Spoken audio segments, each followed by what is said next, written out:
Hi, my name is Liz Hathaway and this is my quick run through the week ahead.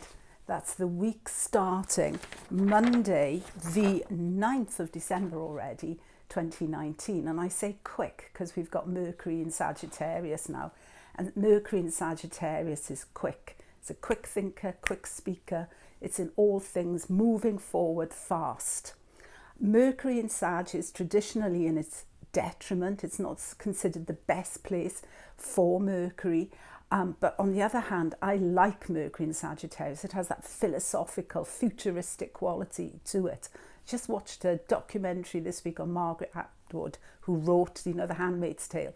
She has Venus, Mercury conjunct in Sagittarius, and she's very much about ecofeminism, feminism in general, the rights of women. I always find with Mercury and Sag, they need something to be, for something. They need to be kind of really, being philosophical and really, getting their energy and their thoughts bundled behind a cause. Sun is also in Sag at the moment, so there's a lot of idealism, a lot of philosophical contemplation, but there's that speeding up always in Sag time. Sag is kind of, it's the centaur, right? I mean, it's galloping ahead. It's really has to have a grand vision as well to follow. What we see on Wednesday, between Wednesday and Friday, we see Venus moving in to the position that is not very comfortable for her. That's the position between Saturn and Pluto. Now, I consider a planet between Saturn and Pluto to be besieged. I know this is not how it is viewed traditionally. Traditionally, for traditional astrologers, we would consider a planet besieged if it is caught between Mars and Saturn and those planets in the same sign. And that's a really kind of a place where, you're between two difficult decisions. It's not an easy position to be in. So Venus moving in there, the focus in terms of relationships is on responsibility, possibly of burden, possibly of cooling off or freezing. But then again, when things are frozen, they are stilled for a moment and we can properly examine and look at them. So, in a week where we have quite a difficult full moon, in some ways that position of, Venus between Saturn and Pluto, it slows things down and it gives a moment to really consider our position with a view to moving forward. Because when we get to the end of the week, when we get to Sunday, we have a Jupiter in Capricorn trine to Uranus in Taurus. So that is kind of a strong vision there at the end of the week, which is something that we can focus on, which is very practical. It's very down to earth because both these planets are in earth signs at the moment.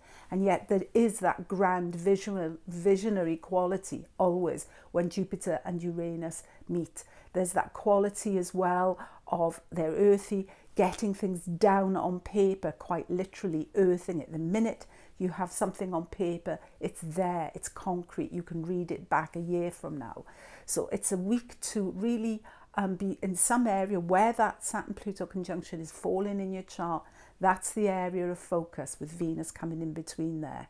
Venus brings everything much closer to us, she's an inner planet, so brings things close to home in a way. Maybe for some difficult decisions will have to be made, as I said, with relationships, thinking relationships, that idea of cooling off, the burden of them, the responsibility, also definitely a feeling of endings. Moving backtracking a little bit to the full moon on Thursday. That full moon is in Gemini and it's square Neptune. So there is a sense there almost of forgetting, of befuddlement. When there's a lot of issues, on the table, a lot of opportunities, a lot of options in a way. Then, sometimes, especially with Neptune in the picture, because Neptune never puts things in sharp focus.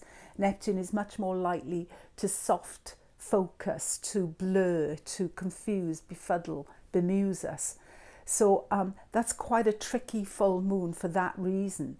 There's a multiple of choices. It's all in sort of mutable signs, the sun, the moon and Neptune. So it's kind of a complex full moon in many ways. Too many ideas, too many thoughts, too many options. Fortunately, Mars in Scorpio is cutting through that and is trining Neptune. Mars in Scorpio, always cutting edge, prepared to go to the limits, push the paper right to the edge. It's got a ferocity to it. It's got a commitment to it and a conviction to it. I know what I'm doing kind of energy, and I'm going to move heaven and earth to get there. So there is power in that full moon, which is coming through Neptune and being delivered in a way to Mars, to that it's really packing a punch, Mars in Scorpio.